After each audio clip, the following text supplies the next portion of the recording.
यदा यदा हि धर्मस्य। दो ग्रंथों पर प्रभुपाद जी ने बहुत ज़्यादा बल दिया है। एक है भगवत गीता, जो ये गीता ये आपके पास सबके पास होगी, और एक है श्रीमद् भागवतम। तो प्रभुपाद जी कहते थे भगवत गीता जो है वो ABCD है स्पिरिचुअल लाइफ का।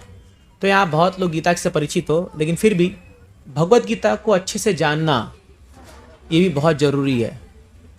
भगवान कृष्ण खुद गीता में कहते हैं, जो व्यक्ति ये गीता को ठीक से समझ जाता है वो अपनी बुद्धि का इस्तेमाल करके मेरी उपासना करता है, मुझे वर्शिप करता है। तो गीता कई बार लोग पढ़ना नहीं चाहते हैं क्योंकि ये फिलॉसफी है। फिलॉसफी मतलब एक दर्शन है और बहुत तत्व की बातें कही गई है।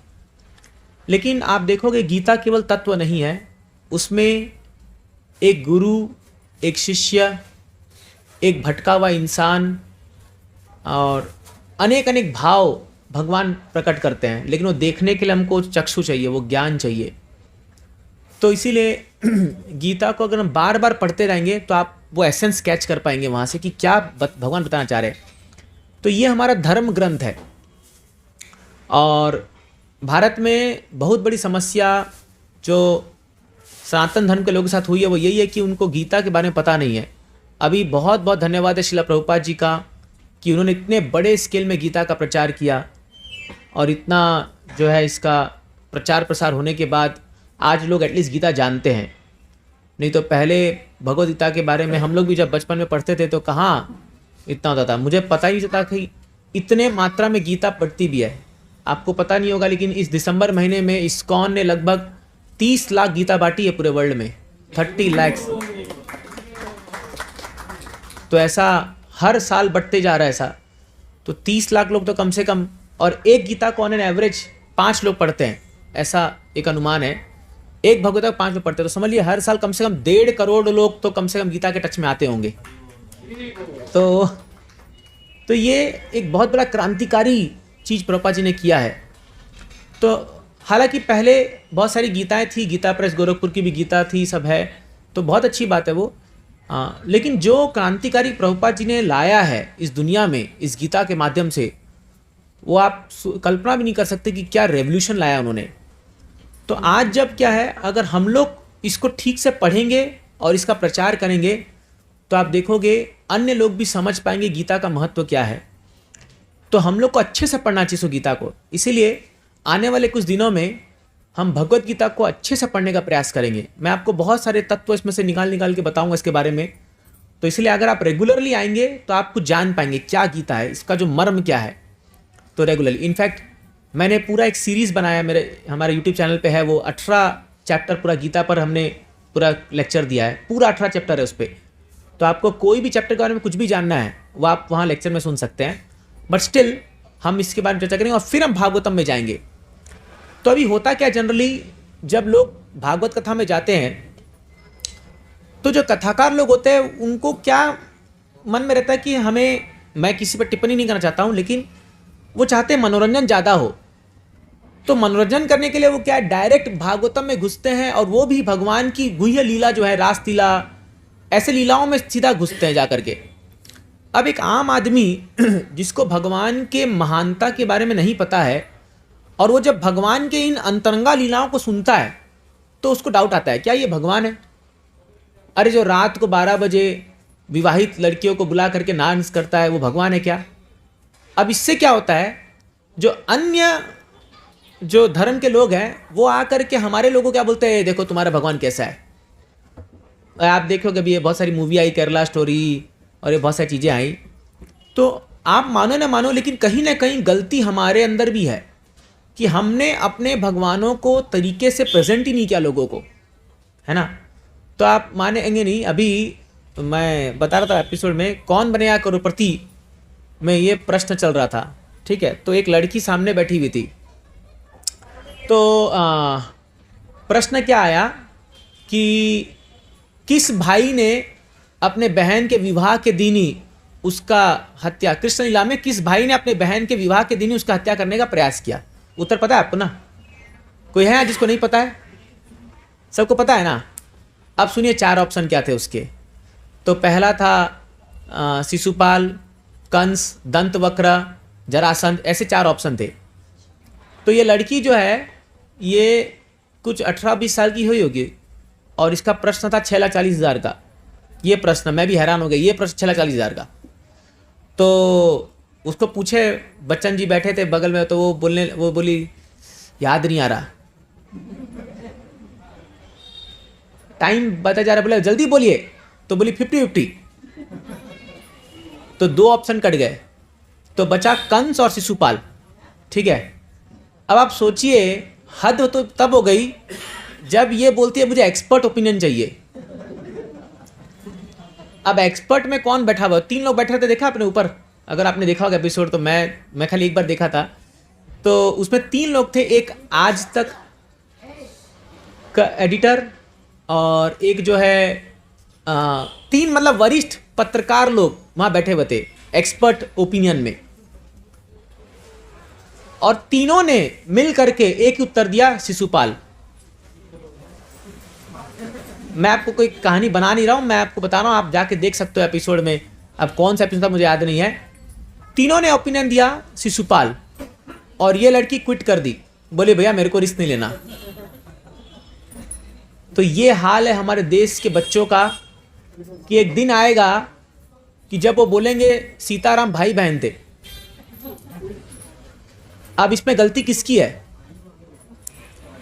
गलती हम लोगों की है कि हमने उनको बचपन में जो है बारबी डॉल दे दिया, हमने उनको बचपन में ही मोबाइल में नेटफ्लिक्स, वेब सीरीज, ये सब के लिए मोबाइल में इंटरनेट करा दिया, घर में वाईफाई लगा दिया, और इनको हमारे ग्रंथों के बारे में, धर्मों के बारे में कुछ भी पता नहीं है, कुछ भी पता नहीं है। अभी कुछ दिन पहले और एक ऐसा ही क्वेश्चन कुछ आया था करोड़पति में, और हैरानी की बात है कि इनको कुछ भी आइडिया नहीं है कृष्ण कौन है, हाँ, भगवान कौन है, तो कोई आइडिया नहीं है इनको। तो ये जो गलती है ये हम लोगों की है कि हम लोगों ने उनको ज्ञान नहीं दिया।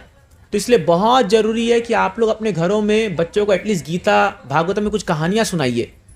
वो ऐसे तो बैठ के सुनेंगे नहीं। आप अगर बोलोगे आओ बच्चों तुमको गीता पढ़ाता हूँ, बोले अरे डैडी वेरी बोरिंग, बहुत बोरिंग है, कौन सुनेगा, है ना।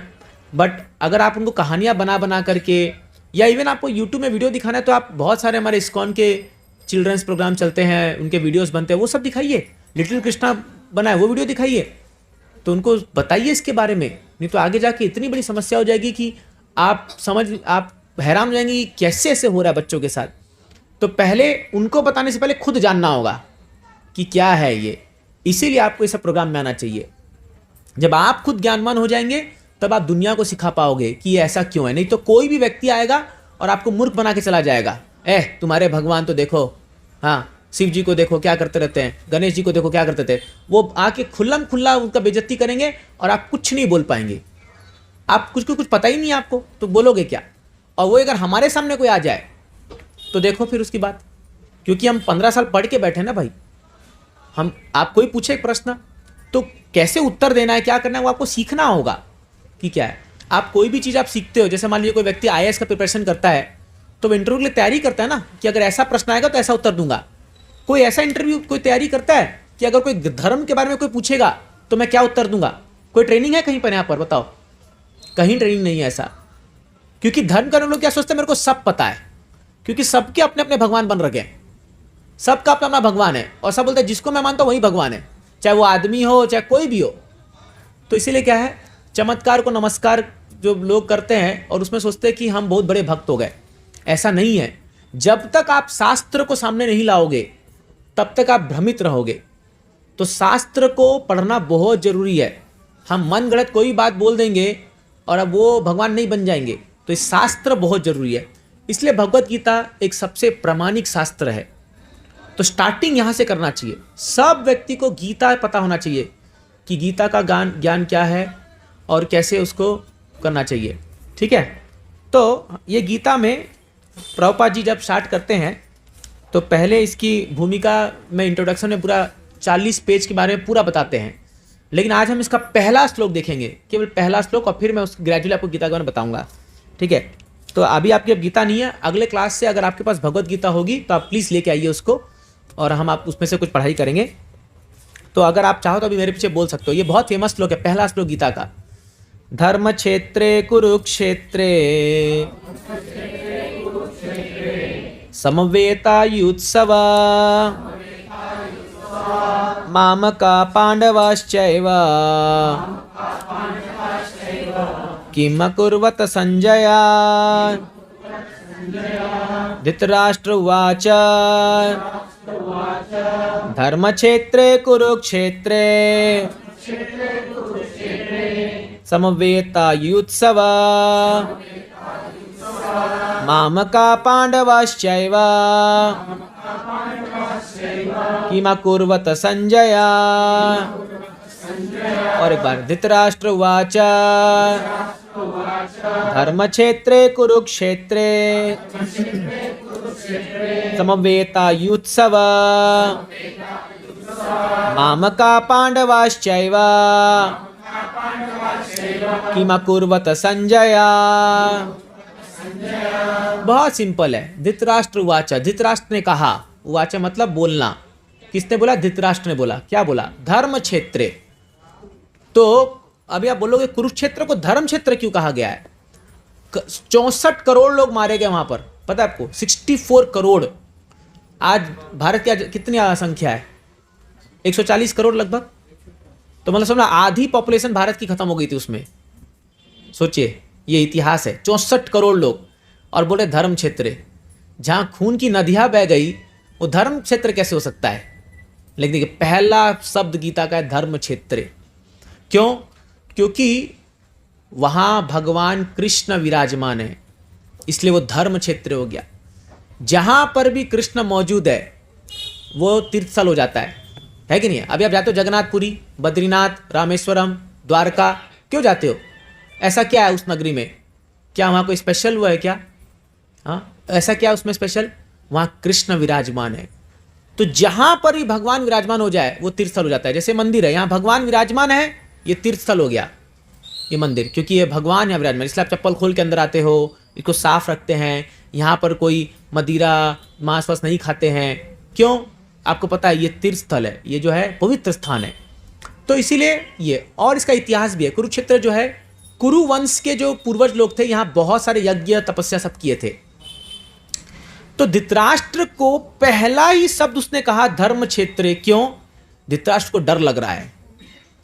अब थोड़ा सा इसका बैक में जाइए कि आपको कथा पता ही है कि कैसे ये 100 पुत्र कौरव वंश के और 5 पांडव, दोनों में परिवार का झगड़ा था। ये भगवद गीता परिवार का झगड़ा है, उसका सॉल्यूशन है। मतलब झगड़ा तो नहीं है, सॉल्यूशन है। तो अब इस परिवार के झगड़े में एक तरफ 100 भाई, एक तरफ 5 भाई। और धृतराष्ट्र जो कि अंधा है बचपन से आंखों से, वो ज्ञान से भी अंधा हो गया। तो जब युद्ध के पहले विदुर उसको जाकर के बोले कि भाई तू क्या कर रहा है? विदुर धृतराष्ट्र के भाई थे। ये भी लंबी कथा है, कभी बताऊंगा आपको। बोले तू क्या कर रहा? तू देख नहीं रहा कि कैसे तेरा बेटा जो है वो एकदम गलत मार्ग में चला गया है और वो पूरे वंश का नाश करा देगा। तो ये अंधा बोलता है मैं क्या करूं? हरि बोल। मुकेश प्रभु, don't talk in phone please. Phone का इस्तेमाल यहां मत कीजिए। आपको बात करना है बाहर जाके बात कीजिए, थोड़ा डिस्टर्ब होता है। तो या स्विच ऑफ फोन कर दिया, साइलेंट में रख दीजिए प्लीज, थोड़ा 1 घंटे के लिए।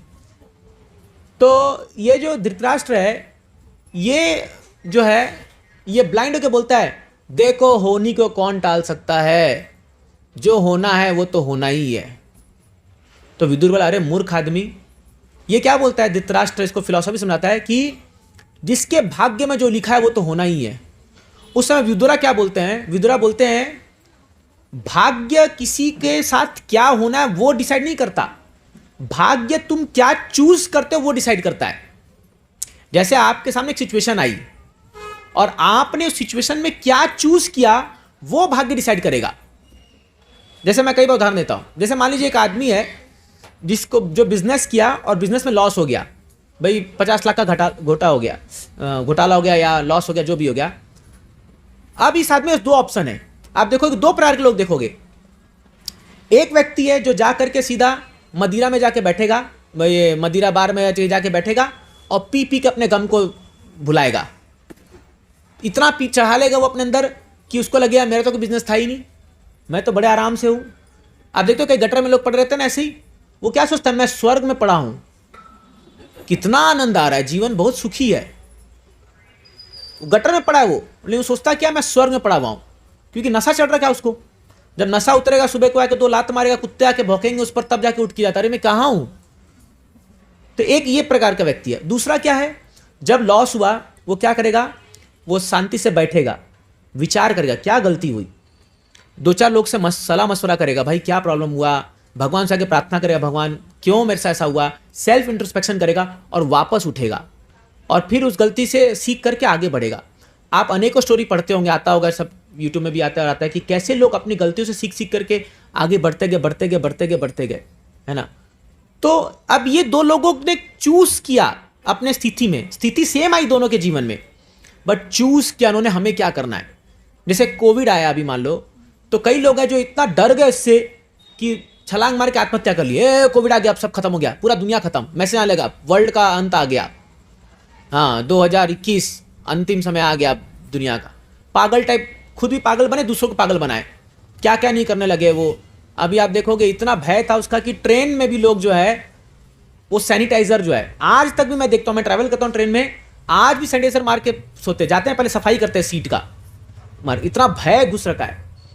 एक जो है हमारे रिलेटिव में एक व्यक्ति एक सब्जी, एक बैंगन में सैनिटाइजर मार मार के उसको अंदर घर ला रहा था, बैंगन, लौकी, हर चीज में जो है। तो क्या है, भय घुस गया। और दूसरे लोग आप देखो, कुछ लोग आप देखो बिंदास घूम रहे, कोई वो नहीं, अपना मस्त अपना नियम पालन कर, वो करे, मतलब आपका सरकार का नियम पालन कर रहे हैं, लेकिन उनको उतना भय नहीं है, डर नहीं है। तो उन्होंने उसको अलग से टैकल किया। अब आज हम जिंदा है ना, आप सब जिंदा हो ना, आप तो कोविड में थे ना, जिंदा हो कि नहीं हो, पूरी दुनिया खत्म हो गई क्या, सब चल रहा है। आप देखिए वापस नॉर्मल में नहीं आ गया सब कुछ, थोड़ा बहुत असर पड़ा, लेकिन वो आया चला गया। तो क्या है, आपके जीवन में जब परिस्थिति आती है, आप कैसे रिएक्ट करते हो, ये डिपेंड करता है आपका अपब्रिंगिंग कैसा है, आपका परिस्थिति कैसा, और आप किस गुण में स्थित हो। तो मैं पॉइंट ये बता रहा था, जब विदुर ने कहा धृतराष्ट्र को कि मूर्ख व्यक्ति, तुम जानते नहीं हो, इसका परिणाम इतना भारी होगा कि आगे जाके मेरे को मत बोलना, फिर तुम्हारे आंखों के सामने, आंख तो है नहीं तुम्हारे पास, तुम्हारे 100 पुत्रों की हत्या चुन चुन के मारेंगे उसको, उस समय मत बोलना कि ये ऐसा क्यों हो गया। तो बोला जो होगा देखा जाएगा। और फिर क्या हुआ, विदुरा का अपमान करके धृतराष्ट्र उसको दुर्योधन ने उसको निकाल दिया वहां से। तो विदुर तो चला गया, बोला मैं कुछ नहीं कर सकता, जाओ भाड़ में जाओ, जो होना है होने दो। फिर जब ये युद्ध आया, तो अब युद्ध के लिए कृष्णा भी गए दुर्योधन के पास, भाई मान जा, अरे 5 गांव दे दे, ये 5 तेरे भाई जो है 5 पांडव, ये क्षत्रिय हैं, और क्षत्रियों को जो है रूल करना इनका कर्तव्य है, इनका धर्म है। तो बोला 5 सुई के जगह भी जगह नहीं दूंगा, 5 सुई। मैं बता रहा पिछले बार ना, ये आप थोड़ा जाइए गांव में, 2 भाइयों के बीच में 1 गज जमीन को लेकर के खून खराबा हो जाता है ना। तो इतना आसक्ति, तो बता 5 सुई गिरने का ना, मैं सुई गिरता ना उतना जगह भी नहीं दूंगा 5 को, इतना ईर्ष्या। तो भगवान कृष्ण बोले अब तेरे को युद्ध में ही देखेंगे, तुम लातों के भूत तो बातों से नहीं मानते हो। तो फिर बोला हाँ देख लेंगे, जो होगा देखा जाएगा। तो फिर धृतराष्ट्र कुछ नहीं बोला, शांत रहा। सोचिए द्रौपदी का चीरहरण हो रहा है सभा में, इसलिए उसको असत सभा बोलते हैं। धृतराष्ट्र को पुकार रही है, अरे आप तो सभापति हो, आप तो राजा हो, राजा के सामने ऐसा काम हो रहा है, आपको शर्म नहीं आ रही है। बोला मुझे तो कुछ दिख ही नहीं रहा है। तो बोला तुम इतने अंधे हो गए हो ना, अब तुम देखो इसका परिणाम क्या होगा। तो बहुत ऐसे इंसिडेंट्स हुए जहां पर धृतराष्ट्र अगर चाहता तो रोक सकता था, बट वो रोका नहीं, और उसका परिणाम ऐसा हुआ। मैं ये पॉइंट क्यों बोल रहा हूं, हमारे जीवन में बहुत सारी ऐसी चीजें आती है जो हम चाहे तो रोक सकते हैं, या टाइम पे हम कुछ कॉशन ले सकते हैं, बट हम जब अंधे बन जाएंगे ना उसके लिए, तो जब उसका भयंकर परिणाम आएगा ना, तब रोना मत, फिर तब मत बोलना ए भगवान क्यों किया मेरे साथ ऐसा, मैंने क्या बिगाड़ा था। भगवान कभी भी किसी साथ अन्याय नहीं करते हैं, ये सब सीरीज ऑफ रिएक्शंस है, एक के बाद एक बढ़ते जाता है। जैसे मान लीजिए कोई व्यक्ति बहुत ड्रिंकिंग कर रहा है, पी रहा है, एक दिन गया बोला लीवर खराब हो गई है, तुम बस 1-2 साल के मेहमान हो, हे भगवान ये क्या हो गया, मेरा लीवर कैसे खराब हो गया। अरे मूर्ख व्यक्ति, अभी खराब नहीं हुआ है, तुम 10 साल से पी रहे हो, उसके लिए खराब हुआ है, ये धीरे धीरे खराब हुआ है, अभी थोड़ी खराब हुआ ऐसे करके। तो ये पॉइंट समझ गया धृतराष्ट्र।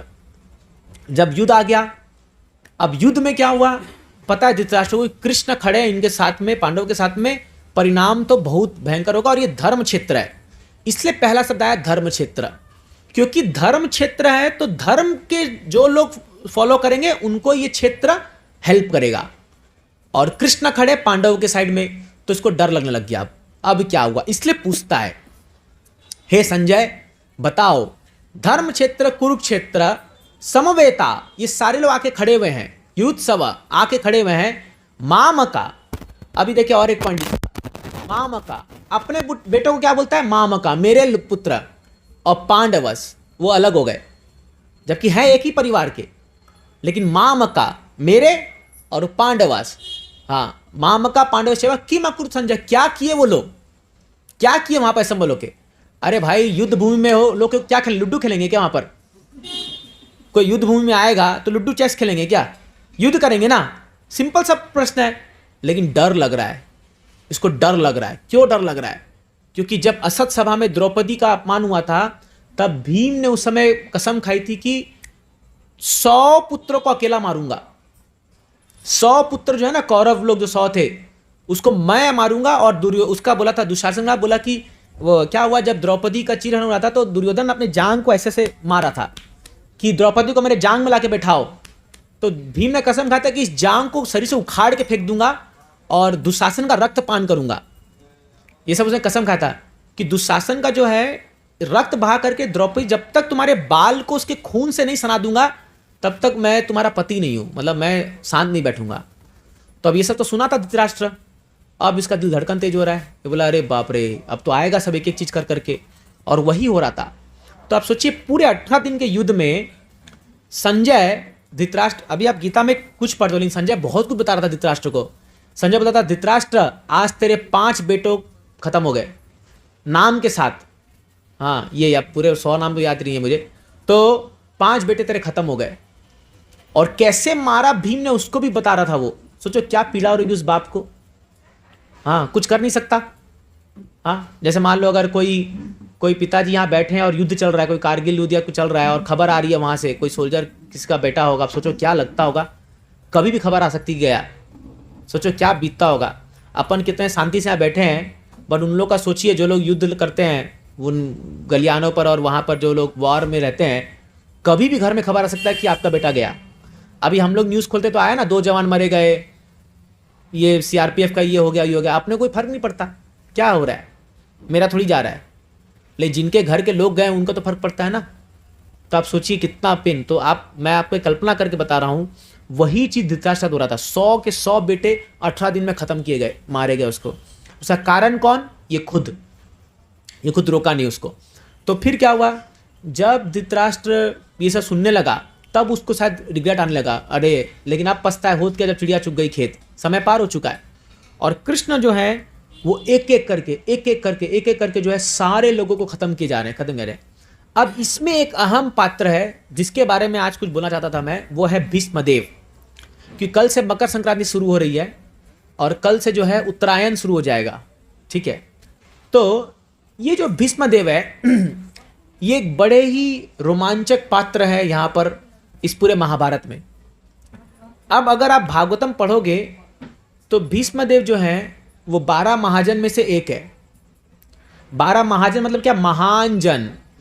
तो भगवान कृष्ण बताते हैं, यमराज बताते हैं इसमें भागवतम में कि अगर भगवान के बारे में कोई जानता है सही में तो वो 12 लोग जानते हैं। 12 लोग जानते हैं। हाँ उसमें एक नाम है स्वयंभू, मनु, कपिल, हाँ बलि महाराज, भीष्म, जनक, सुखदेव गोस्वामी, हाँ ऐसे करके 12 जन हैं।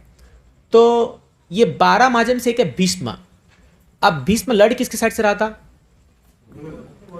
कौरव के साइड से। तो महाजन कैसे हो गया? जो भगवान के ही विरुद्ध लड़ाई कर रहा है वो महाजन कैसे हो सकता है? अगर मान लो आप जानते, अभी आप कृष्ण को जानते हो और आपको बोला गया आप कृष्ण को बंदूक चलाओ। अभी मान लो अभी आपको बोला गया, कभी ऐसा होगा नहीं, अभी विट्ठल जी यहाँ पर है और आपको बोला गया गन चलाओ, इसको डीटी को आपको गन चलाना है, हिम्मत होगी? हिम्मत होगी? आप कांप जाओगे, सोचे भी नहीं पाओगे कि कैसे हम विग्रह को गन चलाएंगे। बट ये भी एक प्रकार की सेवा है, यही है भागवतम। तो सोचिए भीष्मदेव ऑपोजिट में रह करके कृष्ण को आनंद दे रहे हैं, ये है लीला। अभी आपको कौन बताएगा? अभी आप ऐसे अगर पढ़ोगे तो आपको लगेगा है ये क्या है का। अभी आप देखो कि भीष्म देव तो लड़ाई कर रहे हैं कृष्ण से, और यहाँ पर जो महाजन है वो उनका स्तुति लिखा गया है, तो आप कंफ्यूज हो गए ये कैसा धर्म है, ये कैसा शास्त्र है। हाँ, जैसे हम लोग बोलते हैं कि जीसस क्राइस्ट ने जो है सूली पर चढ़ गए अपने लोगों को बचाने के लिए। अरे उनको तो 4-5 ही कील ठोके गए थे अगर देखा जाए तो।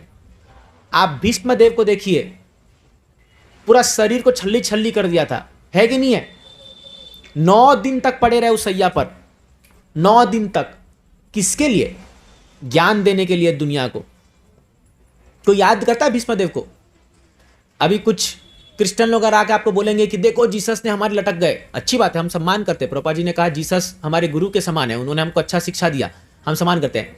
बट क्योंकि हमको तो पता ही नहीं भीष्म देव के बारे में, तो हम लोग क्या सोचेंगे, अरे हाँ बहुत त्याग किया, बहुत त्याग किया। अरे हमारे हरिदास ठाकुर को देखो, 22 बाजार मार्केट में पीटा गया कोड़ों से, लेकिन हरिनाम नहीं छोड़ा उन्होंने।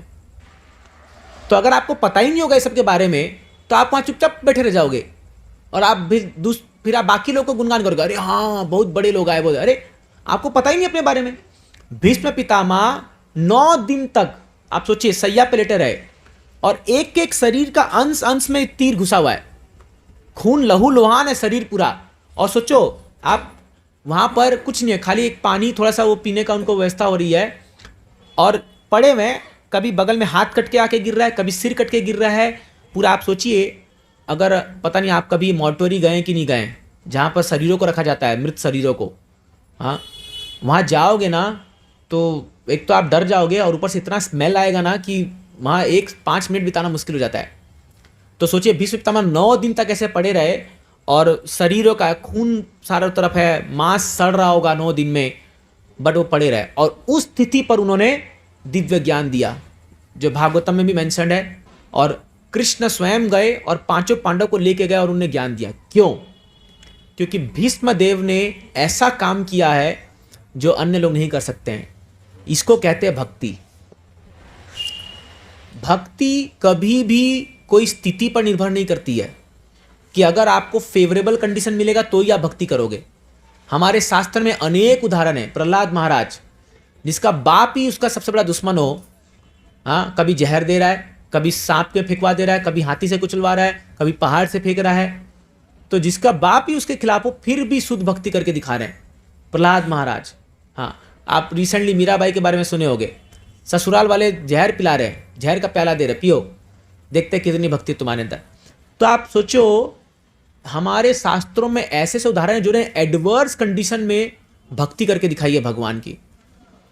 और हम लोग जो है इतना फेवरेबल कंडीशन है हमारे पास कि हमारे बगल में इस्कॉन सेंटर है या मंदिरें हैं, हाँ हमारे पास आजकल इतना एक्सेस है, सब कुछ हम जा कर सकते हैं, बट हम लोग को इंटरेस्ट नहीं है इसमें। हाँ, तो भीष्म देव जो थे वो दुर्योधन के बीच में रह करके, मतलब सोचो दुर्योधन एंड कंपनी के बीच में रह करके हर दिन वो लोग कृष्ण को गाली देते होंगे, नहीं देते होंगे। दुर्योधन, दुशासन, शकुनी, ये सब मिलकर बैठ के प्लान करते हो कृष्ण को कैसे मारना है। सोचो, अभी मान लो आपके घर में 4 लोग हैं, बैठ करके ये प्लान कर रहे हैं कि कैसे भक्तों को अटैक करेंगे, कैसे मंदिर तोड़ेंगे, और आप वहां बैठ के हरे कृष्णा कृष्णा कृष्णा हरे हरे, आप कर पाओगे? नहीं कर पाओगे। लेकिन जो शुद्ध भक्त होते हैं वो ये करके दिखाए हैं। तो दुर्योधन लोग प्लान कर रहे हैं कैसे मारेंगे पांडव को, माने भक्तों को कैसे मारेंगे, कृष्ण को कैसे मारेंगे, कृष्ण को कैसे पकड़ेंगे, युद्ध कैसे जीतेंगे। और वहां पर ये भीष्मदेव जो है अपने भक्ति के बारे में सोच रहे हैं।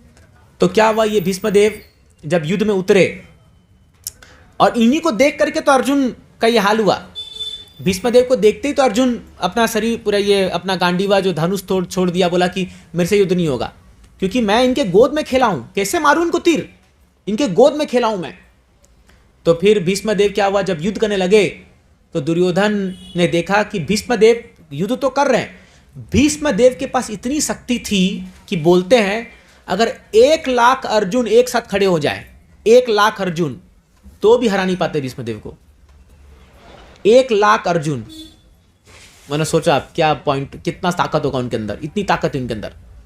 तो इसलिए दुर्योधन जो है जब सैन्य निरीक्षण करते हैं ना, तो दुर्योधन बोलता है हमको कोई टेंशन नहीं है, हमारे पास भीष्मदेव है। अरे इतना पावरफुल है ये कि अगर एक बार में चाहे तो पूरे पांडवों की धज्जियां उड़ा देंगे, और था भी ऐसा ताकत, ये कोई झूठ नहीं है। लेकिन भीष्मदेव जब युद्ध करे ना तो हृदय से नहीं कर रहे थे, क्योंकि कैसे मारेंगे। एक तो बेचारे उनके पिता पहले चले गए, पांडु का मृत्यु हो गया, कुंती ने इतना सहा। तो एक दिन क्या हुआ, दुर्योधन जो है वो भीष्मदेव के पास जाता है और बोलता है, शायद मैं लास्ट टाइम ये कथा नहीं बोला था ना शायद, no I didn't spoke this one. तो वो जाता है दुर्योधन, क्योंकि मैं बहुत जगह कथा बोलते रहता हूँ तो मैं भूल जाता हूँ कहाँ मैं क्या बोला था, इसलिए। तो ये जब जाता है दुर्योधन, भीष्मदेव बोला, पितामह 9 दिन हो गए और अब तक युद्ध चल रहा है, इसका मतलब आप पूरे दिल से युद्ध नहीं कर रहे हो, कुछ तो कमी है। बोला आप खड़े और पांडव अभी तक जिंदा हैं, यह असंभव है, यह नहीं हो सकता। आपको क्या करना बता दो, करना तो हमारे तरफ से युद्ध करो और तरीके से करो। मैंने उकसा दिया पूरा। भीष्मदेव क्षत्रिय हैं, इनको भी गुस्सा आ गया। बोले तू बोलना क्या चाह रहा है? बोले बोलना क्या चाह रहा है, आप जानते हो आप दिल से युद्ध नहीं कर रहे हो और पांडव लोग तो जीत की ओर आगे बढ़ रहे हैं, एकदम ये तो युद्ध चला ही जा रहा है। तो भीष्मदेव पूरा क्रोधित हो गए, बोले कल दिखाता हूं मैं मेरा ताकत क्या है। तो 5 तीर लेके आए, 5 तीर लाए और बोले ये 5 तीर 5 पांडव, कल 5 तीर से 5 पांडव खत्म है और ये तुम लिख कर रख लो, 5 तीर से 5 पांडव जो है खत्म है कल, और कल ये होना ही है, कोई रोक नहीं सकता इसको। और 5 तीर दुर्योधन को दे दिया कि दुर्योधन तुम जो है इसको रखो, कल जब युद्ध स्टार्ट होगा मैं जब बोलूंगा मेरे को देना और इस तीर से 5 को मारूंगा। दुर्योधन तो पूरा खुश, वाह पूरा टैक्टिक्स काम कर गया भाई, जिस पर्पज के लिए आया था वो तो हो गया, अब तो मेरा काम हो गया, कल जीत रहे हम लोग। वो तो रात को ऑर्डर दे दिया मिठाई का, आपका जो भी नमकीन स्वीट में कहीं स्टॉल में, भाई कल भेज देना 10 किलो लड्डू, 10 किलो, जीत रहे हम लोग युद्ध। ये गया रात को। अब कृष्ण तो कृष्ण है, तो अर्जुन जो है वो रात को अपना शिविर में युद्ध करके आया और आराम से चाय पानी नाश्ता कर रहा होगा थोड़ा जो भी है। कृष्ण बोला क्या कर रहे हो? बोला अभी रिलैक्स कल करेंगे। बोले पागल रिलैक्स कर रहे हो, तुमको पता है उधर क्या प्लानिंग चल रहा है? तो बोला मुझे क्या पता। बोले जो मैं बोल रहा हूँ चुपचाप करो जा करके। तो एक तरफ अर्जुन को भेजते हैं और एक तरफ द्रौपदी को भेजते हैं। तो द्रौपदी को बोलते तुम भीष्मदेव के पास जाओ और अर्जुन को बोलते तुम दुर्योधन के पास जाओ। तो द्रौपदी को बोले क्या करना है मेरे को? तो द्रौपदी को बोले कुछ नहीं, भीष्मदेव शाम को अपनी पूजा करते आते हैं, युद्ध के बाद वो पूजा करेंगे और जब वो बाहर निकलेंगे खाली पांव छूना उनका जाकर के, और घूंघट खोलना मत, घूंघट को है जो उघाड़ के रखना और खाली जाके पांव छूना, इतना ही करना। तो द्रौपदी गई अपना।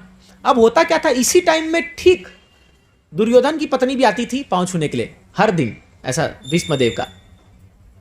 तो भीष्मदेव पूजा करके आए, ये द्रौपदी गई अपना जा करके, अब इसको थोड़ी पता है कि कौन क्या है, वो तो घूंघट में से थी, वो जाके पांव छुए। इन्होंने बोला अखंड सौभाग्यवती भव, उन्होंने सीधा आशीर्वाद दे दिया, ठीक है। और आशीर्वाद दिया तो फिर ये घूंघट बोले बहुत बहुत धन्यवाद पितामह। बोले तुम यहां कैसे? तो बोला मेरे को तो कृष्ण ने भेजा। तो भीष्मदेव ने बोला, फिर वो सोचने लगे यार मैं तो अखंड सौभाग्यवती बोल दिया और कल मैं इसके पति को मारने वाला हूं, ये कैसे होगा?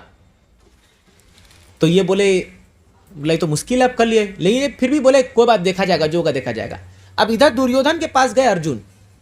तो अर्जुन जैसी गए तो क्या हुआ था, एक बार ना गंधर्वों से दुर्योधन का युद्ध हुआ था और गंधर्व दुर्योधन को पकड़ के घसीट के लेके जा रहे थे। तो उस समय युधिष्ठिर महाराज ने कहा था अर्जुन को कि अर्जुन इस गंधर्वों को हरा दो, ये युद्ध करें, इनको मारो, इनको हराओ। तो उसे भीम ने बोला अरे भैया आप भी क्या, यही दिन का तो इंतजार कर था मैं, मजा आ गया, मारो पकड़ के दुर्योधन को, इसको ये इसी के लायक है। तो उस समय युधिष्ठिर ने बहुत अच्छी बात बोली थी, बोली देखो ये पारिवारिक झगड़ा है, हम परिवार के लिए 100 और 5 हो सकते हैं लेकिन बाहर के लिए हम 105 है। तो एक बहुत बड़ी सीख है इससे कि अगर आपके घर में भी झगड़ा हो ना, उसको बाहर मत लेके जाइए। कई बार हम लोग आजकल देखने को मिलता है 2 भाई झगड़ रहे हैं और गांव वाले आकर के उनका सुलझा कर रहे हैं और मजा लेते हैं गांव वाले आकर के। आप देखोगे पड़ोस में होता है ऐसा, हमारे पड़ोस में हुआ झगड़ा, 3 भाई थे 3 फ्लोर में, कोई फर्ची लेके भाग रहा है, कोई ये भाग रहा है और गांव तमाशा देख रहा है। एक तो पूरा परिवार की बेइज्जती, और आप ये मत सोचिए गांव वाले सुलझा करेंगे, मजाक, उसका मजा बनाएंगे उन लोग। तो युधिष्ठिर ने कहा हम अभी 105 है और ये गंधर्वा थर्ड पार्टी है, इसको खदेड़ो। तो अर्जुन ने 2-4 तीर मारा, वो तो डर के भागे पूरा, अर्जुन बहुत पावरफुल था। तो उस समय दुर्योधन ने कहा अर्जुन मेरा तुम पर ऋण रहा, कभी मौका मिले मुझे मरवागो, मुझसे कुछ मांगो। तो कृष्ण ने कहा अर्जुन अभी मत मांगना, टाइम आएगा जब मांगना, अभी रहने दो इसको। तो दुर्योधन ने कहा याद रखूंगा मैं ये दिन, प्राण जाए पर वचन न जाए, मैंने वचन दिया है और मैं फॉलो करूंगा। बोला हाँ हाँ देखेंगे देखेंगे। अब दुर्योधन अर्जुन भूल चुका था। कृष्ण बोले अर्जुन याद करो वो दिन जब दुर्योधन ने तुमको एक बूंद दिया था, एक वर दिया था, आज वो दिन आया, जाके मांगो। बोले क्या मांगू? बोले खाली जाके बोला 5 तीर दे दो, 5 तीर मांगो जाके। बोला कौन सा तीर? मैं बोला बोल रहा ना बस, तुम बोला 5 तीर दो बस खाली। बाकी आप देखिए अगर कृष्ण नहीं होते ना तो ये महाभारत की कहानी कुछ अलग ही होती। पहली बात तो हम पढ़ी नहीं होते महाभारत, लेकिन जो भी है। अर्जुन गया, दुर्योधन बहुत स्वागत किया, क्योंकि ये लोग दिन में युद्ध करते थे और रात को जो है भाईचारा सब निभाते थे, ये सब एटिकेट था। ये जैसी शिविर में घुसा, दुर्योधन बोला आओ भाई आओ, कैसा हो, क्या लोगे, चाय नाश्ता, गुड डे, बिस्किट, पार्ले जी, क्या खाओगे? तो बोला नहीं कुछ नहीं, सब ठीक है। बोला अरे जो चाहिए बोलो। दुर्योधन वो पार्टी मूड में ना, वो तो कल खत्म होने वाला युद्ध, वो तो पहली जो लोग एक्चुअली में, इसलिए क्या है ना, पहले से जश्न मनाना शुरू मत कर दीजिए। जैसे कोई सट्टाबाजी खेलते हैं ना, तो पहले ही मान लो इंडिया वर्ल्ड कप में चला गया तो सोचे इंडिया 7 में जीत गया तो अब जीतेगा ही जीतेगा। कई लोग पार्टी का इंतजाम करके रखे होंगे और फिर उस पार्टी में फोड़े होंगे टीवी को वहीं पर, है कि नहीं है? खुद मेरे भाई साहब भी थे, तो मैं उसको देखा, अभी हम लोग कुछ प्रोग्राम में थे, बट वो संडे का दिन था शायद वो, हाँ, और वो हर 5 मिनट स्कोर देख रहा है। प्रार्थना करो यार, मेरे को बोला भाई तू प्रार्थना कर, तू ज्यादा नजदीक है भगवान के, प्रार्थना कर तू, कृष्ण कुछ तो चमत्कार करे, भारत जीत जाए। बोला भाई मैं प्रार्थना इसके लिए अभी मेरे को बहुत कुछ और पाना है, ये सब में नहीं है, इनका तो पैसा मिल जाएगा, मेरा तो गया ना, इनको तो पैसा मिलेगा ही, हारेंगे तो करोड़ रुपए कमाएंगे, जीतेंगे तो कमाएंगे। सच है कि नहीं? आप देखिए दोनों में जब मैच होता है, चाहे हारे या जीते, पैसा मिलेगा इनको, नुकसान हमारा होता है। टाइम वेस्ट हुआ, बिजली खर्चा लगा टीवी का, माथा जो इतना खोपड़ी गर्म हुआ, सब wastage of time and money है। तो फिर लेकिन मैं इसका हालत देखा, ये इतना मायूस हो गया, इतना वो सेंटिमेंटल हो गया, ये बोला कि पूरा इसका दिन खराब हो गया, 6 घंटा भी गया और दिन भी खराब हो गया। तो नहीं आओ, तो ये जब दुर्योधन ऐसा गया, बोला इसको कि मैं तुम्हें सब कुछ दे दूंगा, जो मांगना मांगो। तो बोला भाई कुछ नहीं चाहिए मेरे को, 5 तीर दे दो। बोला कौन से तीर? बोला पता नहीं, बस 5 तीर मांगने के लिए बोला है, 5 तीर दे दो। इसको याद आया, बोला अरे बाप ये क्या मांग रहा है मेरे से? बोले तुमको किसने बताया? बोला कृष्ण ने बताया। अब ये तो भाई इसकी भी इज्जत पे आ गई ना, अब वर दिया था तो 5 तीर लेके आ रहा है, उसको बार बार देख रहा है और इसको देख रहा है, कल इससे मरना था यार तेरे को, और देने में पूरा हाथ वो हो रहा है एकदम, कैसे दूं? जैसे मान लीजिए कोई आपका पूरा कीमती सोना या हीरा आपका जवाहरात होता है, आपको निकाल के देना पड़ेगा, तो कैसे अटैचमेंट होता है ना, तो वैसे दे रहा है उसको, लेकिन वो लिया और वो चला गया। ये तुरंत गया भीष्मदेव के पास, बोला पितामह। बोला क्या हो गया? बोला गया। क्या गया? 5 तीर गया। बोला तुम भी गए। बोले जहां पर कृष्ण खड़े हैं वहां बाल ही बाका नहीं हो सकता। बोले मेरे साथ भी ऐसा ही हुआ, मैंने भी अखंड सौभाग्यवती का दे दिया स्कोर, मैं समझ गया तो कुछ तो होगा अभी, क्योंकि मेरे मुंह से वर निकल गया अभी। अब द्रौपदी और वो एक पतिव्रता स्त्री है, ये तो सच होगा, और तुम भी तीर दे दिया। अब बोला बैठे रहो, कुछ नहीं हो सकता। तो बोला फिर भी, लेकिन भीष्मदेव ने बोला फिर भी कल मैं ऐसा युद्ध करूंगा तुम देखना, इनके छक्के छुड़ा दूंगा मैं भयंकर, कल देखना तुम मेरा रूप देखना। भीष्मदेव बोल दिया, क्योंकि उनको भी दिखाना था अपना पावर। तो कल हुआ, शंख बजा, युद्ध स्टार्ट हुआ। अब भीष्मदेव जो हैं वो ऐसा तीर मार रहे हैं, अभी 9 दिन तक तो ठीक ठाक चल रहा था, क्योंकि वो नहीं कर रहे। ये अर्जुन एक तीर छोड़ने के जाता है, ये 100 तीर आके लगते हैं।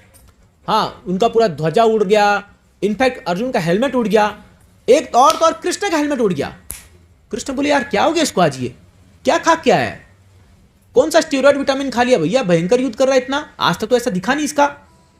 और तीर पे तीर मारे जा रहे, 2-4 तो वर्णन है, कृष्ण को तीर लगे 5-6 तो खून निकलने लगा कृष्ण का भी, है ना, कृष्ण का खून निकलने लगा।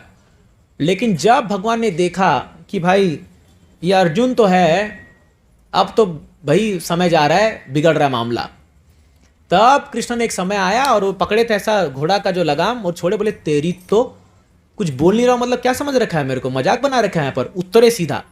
अब इतना आवेश में थे भगवान उस समय, अर्जुन को बचाना है ना, अपने भक्त को बचाना है, तो भगवान भूल गए कि मैंने वर लिया था कि मैं अस्त्र नहीं उठाऊंगा। वो सब बोले बाहर में गया सब कुछ चीजें, वहां जो कुछ दिखा नहीं, क्योंकि उनका तो सुदर्शन चक्र नहीं था, कुछ लाए नहीं था अपने साथ, तो एक व्हील पड़ा हुआ था बड़ा सा, रथ का चक्का, बहुत बड़ा होगा रथ का चक्का एकदम, और उसको एक हाथ में से उठाए और भागे। आपने फोटो देखा होगा, भाग रहे से कृष्ण, अर्जुन बोल रहे अरे कृष्ण क्या कर रहे हो मधुसूदन, पांव पकड़ लिए घसीट रहा है, और भगवान इतना फोर्स में वो घसीट के लेके जा रहे हैं उसके ऊपर, अर्जुन घसीट रहा है, भगवान ऐसे व्हील लेके भाग रहे हैं। बोला क्या कर रहे हो, आपका व्रत टूट जाएगा, पूरी दुनिया आपके ऊपर थूकेगी और ये बोलेगी आपने क्या किया। बोले मुझे कोई फर्क नहीं पड़ता, मैं तो छोड़ूंगा नहीं यार इसको, भीष्मदेव ज्यादा दिखा रहा है पावर अपना। तो फिर भीष्मदेव जब देखे कि भगवान उठा लिया हाथ में व्हील, तब सरेंडर कर दिए, बोले हो गया मेरा काम। तो भीष्मदेव ने क्या बोला था, ये प्रतिज्ञा ली थी कि या तो कल अर्जुन मरेगा और या भगवान अपना व्रत तोड़ेंगे, अपना वाव तोड़ेंगे। और देखिए भगवान को अपने भक्त को बचाने के लिए अपना वाव तोड़ दिया, ये है कृष्णा। तो अब देखिए दो भक्त सामने खड़े हैं, इधर भीष्मदेव, पीछे अर्जुन खड़ा है, और दोनों के बीच में भगवान को अपना व्रत तोड़ना पड़ गया, पिस गए बेचारे भगवान। तो क्या है, अब जब हम लोग ये सब लीला सुनते हैं, जब वो दृश्य देखा भीष्मदेव ने, तब भीष्मदेव ने बोला अब मैं सरेंडर कर रहा हूँ, बोला अब हो गया, मेरा जीवन ही सक्सेसफुल हो गया। क्योंकि ये जो पार्थसारथी का जो रूप है भगवान का, कि अपने भक्त अर्जुन को बचाने के लिए भगवान जो ये रूप धारण किए हैं, ये मुझे देखना था। इसलिए भीष्मदेव जो है ना, वो वीर रस के भक्त है, वो वीर रस में भगवान को सेवा प्रदान करते हैं। तो हमारे एक आचार्य लिखते हैं कि आप देखो, जब भीष्मदेव तीर मारे थे ना कृष्ण को, तो कृष्ण को जो तीर लग रहा था ना, अब भगवान का शरीर तो चिन्मय शरीर है, भगवान का शरीर सच्चिदानंद रूप है, तो वो तीर में ऐसा लग रहा था भगवान को कि जैसे कोई, आप देखो एक गर्लफ्रेंड बॉयफ्रेंड होता है ना, तो गर्लफ्रेंड फूल फेंकती है ना अपने बॉयफ्रेंड पर सा, आप देखो टीवी में दिखाया, पुरानी फिल्मों में देखते होगे, वो फूल फेंकते, तो वो ऐसा लग रहा था भगवान को। ये लिखते हैं हमारे आचार्य, लिखते हैं, मैं नहीं बोल रहा हूँ, ये आचार्य लिखते हैं।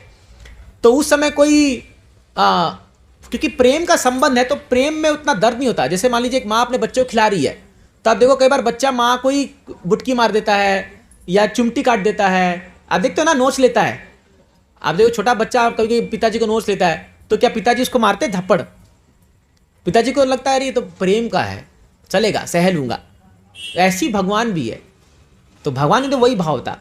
तो भीष्मदेव और भगवान का एक यूनिक रिलेशनशिप है, और इसीलिए ये भीष्मदेव जब 9 दिन सैया में पड़े थे, तो आप सोचिए, अभी एक बहुत सुंदर व्याख्यान आता है कि भगवान ने फिर अर्जुन को कहा, अर्जुन अब मार तीर। जब भीष्मदेव से खड़े हो गए, सरेंडर कर दिए, तो अर्जुन बोला मार तीर। अर्जुन रो रहा था, बोला भगवान कैसे मारूं मेरे, बोले मैं बोला मार इसको तीर, अभी तो नहीं मारा तो गया, और कुछ नहीं होने वाला फिर। और अर्जुन इतना तीर छोड़ा, इतना तीर छोड़ा, इतना तीर धाए धाए धाए धाए घुसे जा रहा है, पूरा एक छल्ली छल्ली हो गया। बोलते हैं कि मतलब एक जितना अपने 2 बाल के बीच में डिस्टेंस है ना, उतना भी डिस्टेंस नहीं बचा, इतना तीर मारा, और पूरा मतलब बोलते सैया बना दिया तीर का। और भीष्मदेव लेटे हुए वहां पर, पूरा हाथ पांव शरीर पर, और एक तीर फिर सिर पे मारा यहाँ पर, और यहाँ पर जो उनका बिस्तर बना करके, फिर ऐसा भी है कि अर्जुन ने पानी की व्यवस्था कर दी, उनको मारा, वहां से तीर, वहां से पानी निकला, और कांस्टेंट नल का पानी उनके मुंह पे गिर रहा था, मतलब आर्टिफिशियल नहीं, ओरिजिनल नेचुरल नल बना दिया वहां पर। तो भीष्मदेव लेटे हुए थे, लेकिन भीष्मदेव प्राण नहीं छोड़ा, भीष्मदेव प्राण नहीं छोड़े, है ना। तो अभी कई लोग बोलते हैं कि भीष्मदेव ये उत्तरायण का इंतजार कर रहे थे, ये जो कल का दिन जो आ रहा है उत्तरायण का ये है, लेकिन ऐसा नहीं है। भीष्मदेव वास्तव में कृष्ण का इंतजार कर रहे थे कि अगर मैं प्राण छोड़ूंगा तो भगवान के सामने छोड़ूंगा। अभी देखिए हर व्यक्ति चाहता है कि जब मैं मरूं, एक सॉन्ग हम गाते ना, इतना तो करना स्वामी जब प्राण तन से निकले, हम गाते ना कि आपका नाम हो, आपके भक्त हो, ये हम गाते हैं। तो सारे भक्त यही चाहते हैं कि जब मेरा अंतिम समय आए तो भगवान का नाम मेरे सामने हो और भगवान के भक्त हो, इसी का आप कामना कीजिए, ये सबसे अच्छी मृत्यु है। इतना आप प्रार्थना, देखिए आप जो इस संघ में आ रहे हो ना, आप बड़े भाग्यशाली हो। आप होगा कि जिस दिन आपका अंतिम समय आए, देखिए ऐसा हो सकता है कि परिवार वाले सामने ना आए, हो सकता है ऐसा, मैं बता रहा हूँ, हमने देखा भी ऐसे उदाहरण कि लोग कहीं गए, परिवार वाले नहीं है, लेकिन उस समय हो सकता है आपके भक्त आपके सामने आ जाएंगे। हाँ, भक्त लोग आपको मिलने आ जाएंगे। तो भक्त अगर आपके सामने आ गए, आपका तो उद्धार हो गया। सोचिए आपका शरीर छूट रहा है और आप किसी तिलकधारी कंठी माला व्यक्ति को देख रहे हो जो नाम जप कर रहा है आपके लिए, कितना भाग्य इसमें। तो ये हमारा लक्ष्य होना चाहिए। तो जब युद्ध खत्म हो गया, युद्ध के पहले अर्जुन विषाद करने लगे थे, युद्ध के बाद युधिष्ठिर महाराज डिप्रेशन में चले गए। वो बोले, हे भगवान, मेरे वजह से इतने लोग मारे गए, क्या फायदा ऐसा राज्य का। हाँ, मैं इतना बड़ा पापी हूँ, अधम हूँ, मैंने इतने लोगों का मृत्यु करा दिया। तो फिर भगवान बोले, अरे भैया, इतना बड़ा ड्रामा हो गया, युद्ध हो गया, सब हो गया, अब तुम जब तुम्हारे लिए सब कुछ किया राज्य के लिए, अब जब राज्य मिल गया तो ये तुम कर रहे हो, बोलते संन्यास लोगे, दिमाग खराब है तुम्हारा भी। तो बोलता है, नहीं नहीं नहीं, मुझे नहीं चाहिए वो राज्य। पहले अर्जुन बोला था कि मैं जाऊंगा अभी जंगल में भीख मांगूंगा, फिर बाद में युधिष्ठिर बोलता है मैं जाऊंगा अभी जंगल में भीख मांगूंगा। बोला, तुम सब क्या भिखारी हो क्या? अरे तुम्हारा कर्तव्य है, तुमको राज्य करना तुम्हारा धर्म है। तो फिर मान ही रहा था बात को। तो बोला, कौन इसको समझाएगा? बोला, एक ही जन को समझा सकता, वो है भीष्मदेव। तो अब भगवान क्या करते हैं, भगवान पांचों भाई को बोलते हैं, युधिष्ठिर, भीम, अर्जुन, नकुल, सहदेव, पांचों लोग तुम राजा के भेष में आओ। पांचों लोग एकदम राज के भेष में आते हैं और जो है चैरियट में बैठ करके, एकदम गोल्डन चैरियट में बैठ करके जाते हैं। अब देखिए यहाँ गजब का बात भागवतम में आता है, वो व्यक्ति भीष्मदेव किसका इंतजार कर रहे हैं यहाँ पर? कृष्ण का। लेकिन कृष्ण आगे नहीं चलते, पहले युधिष्ठिर को भेजते हैं, तुम जाओ, और अपना रथ को पीछे रखते हैं। और अपना रथ को पीछे रख करके वो क्या बोलते हैं कि मैं युधिष्ठिर तुम्हारा छोटा भाई हूं, आप बड़े भाई हो, आप आगे चलो। ये भगवान की विनम्रता है। अगर मान लीजिए कोई पार्टी आपके लिए ऑर्गेनाइज की गई है, मतलब आप उसके हीरो जो भी है, तो आप थोड़ा स्टाइल में जाओगे ना, मेरे लिए रखा गया ये। जैसे बर्थडे पार्टी में बर्थडे बॉय जो होता है, वो कितना उस दिन थोड़ा हवा में रहता है कि मेरा बर्थडे है, मेरा आज मैं स्पेशल बॉय हूँ, स्पेशल वो रहता है। अब सोचिए कृष्ण कितने स्पेशल हैं यहाँ। मैंने एक व्यक्ति मरने जा रहा है और वो कृष्ण का इंतजार कर रहा है, लेकिन कृष्ण जो है वो बोलते नहीं नहीं नहीं, मुझे कुछ वो नहीं है, मैं तो छोटा भाई हूँ। और युधिष्ठिर आगे चलते हैं और कृष्ण पीछे चलते हैं। और जब भीष्मदेव वैसे लेटे हुए आँख खोल के देखते हैं कि पांचों पांडव जो राज्य विश्व में आए, बहुत खुशी होती है उनके मन को, क्योंकि वास्तव में उनकी इच्छा भी यही थी कि ये पांचों जो है ये वास्तव में हकदार है इसके, बहुत खुशी होती है। फिर भगवान वो सोचते कृष्णा नहीं आए क्या? अरे जिनका इंतजार था, मेरे को शरीर छोड़ना अभी। फिर भगवान का रथ निकलता है पीछे से, और जैसे ही कृष्ण को देखते हैं, बहुत सुंदर श्लोक में गाते हैं, इति मतिरूपकल्पिता वितृष्णा भगवती सात्वत पुंगव विभूम्नि स्वसुखमुपगते क्वचिद विहरतुम। ऐसे करके श्लोक गाते हैं। पूरा जो है 12-13 श्लोक है। हाँ, उसमें बोलते हैं त्रिभुवन कमलम कमालवरनम। भगवान का पूरा रूप, भगवान की लीलाएं, इवन वृंदावन को याद करते हैं, गोपियों को याद करते हैं भीष्मदेव। आप पढ़ोगे फर्स्ट कैंटो 9 चैप्टर, पहला स्कंद का 9वां अध्याय में आप पढ़ोगे ये भीष्म स्तुति। क्या स्तुति है वो! भगवान के पूरा, उनके जन्म से लेकर के पूरा सारी लीलाओं को याद करते हैं, उनके रूप को याद करते हैं, उनके गुण को याद करते हैं। और याद करते करते फिर जो है, फिर भगवान उनको बोलते हैं कि भीष्मदेव, आज आपको दुनिया को एक बहुत बड़ा उपहार देना है। तो उस समय क्या होता है, ये खबर फैल जाती है, पूरे ब्रह्मांड में फैल जाती है कि भीष्मदेव अपना अंतिम समय में आ गए हैं और कृष्ण और पांडव उनके पास पहुंच चुके हैं। तो सारे ऋषि, बड़े बड़े व्यासदेव, हाँ, भारद्वाज मुनि, सारे ऋषिगण अपने अपने शिष्यों को लेकर पहुंच जाते हैं वहां पर। सोचिए बैटलफील्ड में जहां करोड़ों लाशें पड़ी हैं, जहां वहां कोई साधु संत आएगा क्या? जहां खून खराब हो रखा है, बट नहीं, सारे साधु संत आ जाते हैं वहां पर, सारे, हर जगह से, स्वर्गलोक से, पाताल, नर्क, सब जगह से पहुंच जाते हैं वहां पर। और सब इंतजार करें कब क्या बोलेंगे भीष्मदेव, अब क्या बोलेंगे भीष्मदेव। और उस समय भीष्मदेव ज्ञान देते, जिसको हम भीष्म पर्व पढ़ते हैं। महाभारत में एक पर्व आता है, पूरा एक चैप्टर है, the longest chapter in Mahabharata, Bhishma Parva करके। और पूरा ज्ञान, धर्म क्या है, हाँ, शास्त्र क्या है, हाँ, स्त्री की मर्यादा क्या है, राजा को कैसा होना चाहिए, सब कुछ बताते हैं महाभारत में, पूरा भीष्म पर्व में। और सारा ज्ञान देने के बाद भगवान को स्मरण करके जो है अपनी आंख बंद करते हैं भीष्मदेव, और डायरेक्ट बैक टू गॉडेड भगवधाम पहुंचते हैं भीष्मदेव। तो देखिए पॉइंट यहाँ पर ये है कि यदि आप भगवान के लिए पूरा जीवन आप सेवा में लगा रहे हो, उनको स्मरण कर रहे हो ना, आप ये पूरा 100% मान के चलिए कि आपके अंतिम समय भगवान पहुँचेंगे। तो एक बार क्या हुआ, ये वरदराज जी, रामाचार्य जी बहुत उनकी सेवा कर रहे थे। तो वरदराज जी, आप कांचीपुरम जाते हो ना, कांचीपुरम में उनका बहुत बढ़िया सुंदर डीटी है, वरदराज, वर देने वाले। तो वो उनको बोले, रामाचार्य बोले, भगवान मैं तो आपको बहुत याद कर रहा हूँ, लेकिन क्या अगर अंतिम समय में मेरा तो गला अवरुद्ध हो जाएगा, मेरा तो माइंड पूरा वो डिसमेंटल हो जाएगा, सब मेरे को तो कुछ याद नहीं आएगा, अगर आप स्मरण में नहीं आए तो मेरा तो पूरा बेकार हो गया, पूरा ज़िंदगी मैंने जो भक्ति किया सब बेकार हो गया। तो भगवान बोले, अरे पागल, तुम अगर मेरे को याद नहीं कर पाओगे तो क्या हुआ, मैं तो याद करूँगा। तो इसीलिए आप जो एक एक पल आप जो भगवान की सेवा में दे रहे हो ना, जो आप नाम जप कर रहे हो, कीर्तन कर रहे हो, कथा सुन रहे हो, वो एक एक पल भगवान याद रखेंगे। याद रखिएगा इस बात को, भगवान जो है वो ग्रेटफुल मास्टर है। ग्रेटफुल मतलब बहुत कृतज्ञ होते हैं भगवान। थोड़ा सा सेवा करोगे ना, सोचो आप द्रौपदी के केस में जब भगवान आपको पता होगा एक बार द्रौपदी एक बार कृष्ण जो है वो द्वारका में अपनी पत्नियों के साथ बैठ के सब्जी काट रहे थे, शायद कई पतियों को सेवा ही करना पड़ता होगा घर में। तो सब्जी काटते काटते थोड़ा जो है उनका चाकू लग गया हाथ में, लग जाता है हम लोग को ऐसा। तो बाकी रानियाँ देखने लगी क्या करे क्या क्या करे। तो द्रौपदी जो उस समय बहुत महंगा साड़ी पहनी होगी, रानी राजकन्या थी, तुरंत अपना पल्लू से फाड़ी साड़ी का टुकड़ा और तुरंत बांध दी, तुरंत बिना मैंने कोई सोचा नहीं उसने कि मेरा साड़ी फाड़ रही हूँ कि क्या कर रही हूँ, नहीं, फाड़ के बांध दी। भगवान बहुत खुश हुए, भगवान बोले इस साड़ी में जितना धागा था ना, एक एक धागा का मोल चुकाऊंगा एक दिन, एक एक धागा। तो बोलते हैं शास्त्र में लिखते हैं आचार्य लोग कि जब द्रौपदी को भगवान साड़ी सप्लाई किए ना, तो जितना धागा था उसमें, मतलब धागा की वो उतनी साड़ी प्रदान करती भगवान। तो सोचिए एक छोटी सी सेवा करने पर इतना भयंकर मैंने रिवार्ड देते हैं भगवान। तो इस बात को याद रखना चाहिए हम लोग को कि भगवान कभी भी आपकी सेवा को लेकर के ऐसा नहीं भूल जाएंगे, छोटी सी सेवा को याद रखते हैं भगवान। तो सोचिए जो लोग उनका निरंतर भजन कर रहे हैं, कीर्तन कर रहे हैं, कथा कर रहे हैं और प्रसाद खा रहे हैं, उनको क्या नहीं करेंगे भगवान। तो इसीलिए आप बड़े भाग्यशाली हैं कि आप ऐसे भगवान से जुड़ने जा रहे हो, उनके आप सानिध्य में हो। तो इसका लाभ लीजिए और अपने हृदय को शुद्धिकरण करके जो है हमें भगवान की सेवा में तत्परता से लगना चाहिए। तो धीरे धीरे क्या होगा, एक दिन आएगा जब हम भगवान को स्मरण करके अंतिम समय साथ लें। अंत काले च मामेव स्मरण मुक्त्वा कलेवरम यह प्रयाति समद्भावम नात्यस्त संशया। भगवान गीता में बोलते हैं 8वें अध्याय में, अंतकाल में यदि कोई व्यक्ति मुझे स्मरण करके शरीर छोड़ेगा, मेरे धाम को प्राप्त करेगा, कोई डाउट नहीं है इसमें।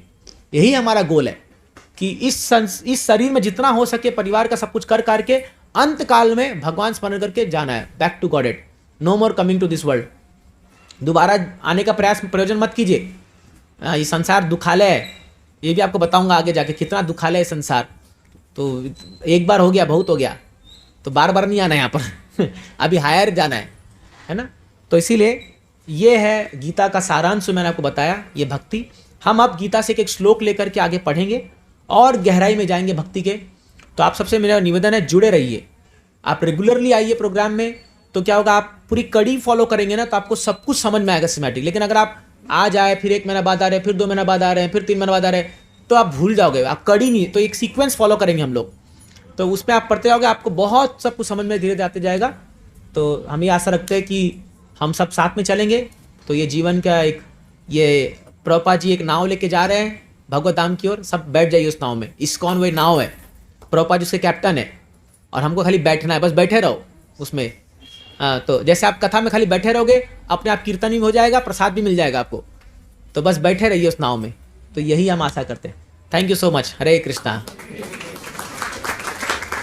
कोई प्रश्न है किसी का, कुछ आपको कुछ बोलना है या कुछ प्रश्न है तो आप पूछ सकते हैं, फिर थोड़ा कीर्तन करेंगे, फिर प्रसाद करेंगे। कोई प्रश्न है किसी का, या किसी को अपने कुछ भाव व्यक्त करने हैं या आपको कुछ इसमें ऐड करना है तो आप बोल सकते हैं। ठीक है, यस प्रभु जी। यस, भगवद गीता के फर्स्ट चैप्टर के कुछ श्लोक में ना एक प्रश्न, मतलब प्रभुपाद पर्पट में लिखते हैं कि Bhishmadev took the side of Duryodhana due to financial consideration. हाँ, हाउ टू अंडरस्टैंड दिस हाँ, स्टेटमेंट? करेक्ट। तो प्रभु जी बता रहे हैं कि एक जगह पे लिखा हुआ है कि भीष्मदेव की मजबूरी थी दुर्योधन को करने के लिए। अब इसका इतिहास समझिए। भीष्मदेव पुत्र थे शांतनु महाराज के, ठीक है। अब आपको पता होगा कि शांतनु महाराज जो मत्स्यगंधा पर उनका मोह आ गया था, तो उसने भीष्म ने प्रतिज्ञा ली थी कि मैं कभी भी जो है विवाह नहीं करूंगा, क्योंकि उस मत्स्यगंधा के पिता का एक कंडीशन था कि मेरी बेटी से जो संतान उत्पन्न होंगे वही लोग राजा बनेंगे इस कुरु वंश के पूरे। तो उसे भीष्म ने और एक प्रतिज्ञा ली थी। उन्हें कहा था कि पिताजी, मैं आपको वचन देता हूं कि मैं इस कुरु वंश का जब तक जिंदा हूं इसको कभी मिटने नहीं दूंगा। मेरे वंश का मैं हमेशा साइड लूंगा, मतलब मैं राजा का हमेशा सपोर्ट करूंगा। ये उन्होंने उस समय वाव लिया था। तो जब प्रभुपाद जी वहां लिख रहे हैं तो he was bound by his vow. वो अपने उससे बाउंड थे कि भाई मैंने मेरे पिता को प्रतिज्ञा दी है कि मुझे इस वंश को बचाना है। मतलब मुझे तो कई बार लोग कहते हैं, ऐसा बोलते हैं कि अरे उसने दुर्योधन का नमक खाया तो उसका खून गंदा हो गया था। ऐसा कुछ नहीं है, वो शुद्ध भक्त है, उनका खून कहाँ से गंदा होगा? वो प्योर डिवोटी है, वो महाजन है वो। बट आप समझिए, कई बार आप देखोगे घर में परिस्थिति हो जाती है, न चाहते हुए हमको साइड देना पड़ता है, करना पड़ता है कि नहीं। 2 बच्चे लड़ रहे हैं, बट एक बच्चा आपको पता है बड़ा, मतलब अगर इसको नहीं सपोर्ट करे तो ये उल्टा सीधा काम कुछ कर देगा, तो गलत होने पर भी सपोर्ट करना पड़ता है कि नहीं? आप तो सब एक्सपीरियंस किया होगा, नहीं किया तो करना पड़ेगा, आगे होगा ऐसा कुछ तो ऐसा हो जाता है। तो इसीलिए क्या है, Bhishmadev had to support Dhritarashtra, क्योंकि वो वंश की बात थी, तो इसलिए उन्होंने अपना वो कर्तव्य निभाया। और ये इसलिए आप देखो कि महाभारत में मल्टी लेवल नॉलेजेस है, तो किस धर्म को पहले रखा जाए। अब आप रामायण भी देख लो, रामायण में आप देख लो कि पहले भगवान ने अपने पिता के धर्म को पहले निभाया, हालांकि गलत था, कितना बड़ा अन्याय है भगवान के साथ, भगवान राम जी के साथ। तो एनीहाउ राम जी से याद आया कि कल हम लोग जो है हमारे टेम्पल में हमारा प्रोग्राम होता है महाआश्रय करके, तो शाम को 6 बजे हम लोग वहाँ पर रामायण पर एक ड्रामा और रामायण से लेसन हम लोग लेंगे, क्योंकि 22 तारीख को बहुत बड़ा दिन आ रहा है। तो अगर आप लोग की इच्छा है तो आप लोग आ सकते हो, मंदिर आ सकते हो। कल शाम को 6 बजे हमारा प्रोग्राम होगा वहाँ पर, और जोरदार कीर्तन प्रसाद, बहुत अच्छा होता है वो कार्यक्रम। तो इसे बता रहा हूँ कि आप देखो कई बार अन्याय को भी सहना पड़ जाता है, क्योंकि उसके सामने ये धर्म ज़्यादा महत्वपूर्ण रहता है। तो Bhishmadev had to follow this principle more than supporting Pandavas, क्योंकि उनको पता ही था कि पांडवास के पास कृष्ण है। एक कारण यह है, दूसरा कारण यह है कि वीर रस का आस्वादन करने के लिए, स्पिरिचुअल रीजन आप देखेंगे तो कृष्ण के को युद्ध करने के लिए बोलते ना खुजली होती है। जैसे कई होते हैं ना, आप देखोगे उनके हाथ में खुजली होती है, जबरदस्ती जाके रिक्शा वाले झगड़ा करेंगे। आप देखो कुछ लोग होंगे फालतू की बात पे झगड़ा करेंगे, क्योंकि उनको क्षत्रिय नेचर है ना, जब तक 2-4 ठोक नहीं ले किसी को, खून नहीं निकल जाए, मजा नहीं आता है लोगों को। तो वैसे ही भगवान को भी थोड़ा सा वो चाहिए। अब भगवान किससे लड़ेंगे? पांडव आएगा तो कोई आएगा तो महाराज पढ़ाएगा वो। तो भगवान को वो रस देने के लिए भीष्मदेव खड़ा किया सामने कि भाई तुमसे युद्ध करेंगे, मजा आएगा। जैसे कई बार आप देखो, जब पिताजी का बेटा बड़ा हो जाता है तो पिता अपने बेटे से लड़ता है, मैंने कुश्ती में करते हैं या रनिंग रेसिंग करते हैं। ये एक प्लेजर है, ये एक आनंद है। तो भगवान को वो सुख देने के लिए भीष्मदेव खड़े हुए, ये स्पिरिचुअल रीजन है। तो इसलिए we should not think that कि जब प्रभुपाद जी यहाँ पर लिख रहे हैं तो प्रभुपाद जी बहुत सारे एंगल से लिखते हैं। जैसे प्रभुपाद जी खुद गीता में लिखते हैं कि अर्जुन जो है, एक जगह पे लिखते हैं कि अर्जुन मोह में चला गए, और वही प्रभुपाद लिखते हैं अर्जुन बहुत कंपैशनेट हो गए, मैंने कंपैशन थे, एक वैष्णव थे। तो ये 2 अलग अलग एंगल से प्रभुपाद जी दिखाने का प्रयास कर रहे हैं। तो we should not get confused. Dhritarashtra जैसे हाँ लगती से क्योंकि हाँ, बहुत अच्छा प्रश्न है। प्रभु जी बोल रहे हैं क्या दरकार है धृतराष्ट्र का नाम लाने के लिए? अगर पहले होता श्री भगवान उवाच तो कितना अच्छा होता। बट देखिए बेचारा धृतराष्ट्र एक ही श्लोक बोला, पूरे 700 श्लोक में बेचारे को एक ही श्लोक मिला। तो भगवान बोला दे तू पहला बोले जा और अब साइड हो जा।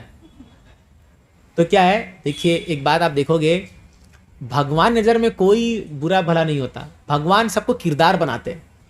जैसे ड्रामा में आप देखो, कोई ड्रामा स्टार्ट होता है एकदम भयंकर सीन से। आप देखो आजकल के मॉडर्न ड्रामा कैसे स्टार्ट होते हैं। आप देखो कोई फिल्म स्टार्ट होती है तो एक लड़की भाग रही है और उसके पीछे गुंडे भाग रहे हैं, उसको पकड़ रहे हैं, वो कर रहे हैं। अब यार एक बेकार मूड ऑफ कर दिया पहला ही सीन से। बट वही ड्रामेटिक सीन क्रिएट करना पड़ता है। तो आप देखोगे शास्त्र कोई ऐसा डेड वो नहीं है कि एकदम बोरिंग, ऐसा नहीं है। भगवान इस सीन क्रिएट करते हैं कि धृतराष्ट्र क्या बोल रहा है, अभी देखते हैं पहले, क्योंकि ये संवाद एक्चुअली धृतराष्ट्र और संजय के बीच में स्टार्ट हो रहा है ना। अगर आप महाभारत का सीक्वेंस पढ़ोगे तो धृतराष्ट्र और संजय के बीच में हो रहा है। तो पहला श्लोक तो धृतराष्ट्र ही बोलेगा ना कि धृतराष्ट्र प्रश्न क्या, संजय उसका उत्तर दिया। और अगर आप महाभारत के सीक्वेंस से पढ़ोगे ना, जैसे मैं पूरा महाभारत पढ़ा, तो जब ये गीता आएगा ना आपको उत्सुकता बढ़ जाएगा। क्लाइमैक्स पे एकदम व्यासदेव ने बराबर सेटिंग किया गीता का कि आप पूरा पढ़ चुके हो, अभी युद्ध होने वाला है, कॉन्सेप्ट बच चुका है, और फिर टन धृतराष्ट्र उवाच धर्म क्षेत्रे, कोई बोलेगा अरे यार अब पढ़ना पड़ेगा सो पूरा। तो क्यों? क्योंकि उनको पता है हमारे जो लोग हैं ना वो इतने मतलब वो है कि फिलोसॉफी नहीं पढ़ना चाहते, तो व्यासदेव ने जानबूझ करके इसको क्लाइमैक्स पे रखा एकदम इस गीता को, और पहला स्टोरी दिया। ये सब जो है एक ड्रामेटिक क्रिएट करने के लिए। अगर आपको धृतराष्ट्र पसंद नहीं है तो दूसरा श्लोक से पढ़ लो, कौन क्या जा रहा है, समझ में तो आ ही जाएगा, क्योंकि हमको तो पढ़ना कृष्ण की बातें हैं। हाँ, आप एक श्लोक खाली गीता का पढ़ लो, सर्वधर्म परित्यज्य मामेकम शरणं व्रज, काम खत्म हो गया। तो अपने ऊपर है ये। हाँ, लेकिन अब ये तो खैर बोलने की बातें हैं, ये व्यासदेव से पूछना पड़ेगा भाई क्या मन में आई आपके कि धृतराष्ट्र रखा। तो लेकिन प्रभुपाद जी का ये था कि जो बोला गया वो एज इट इज प्रस्तुत किया।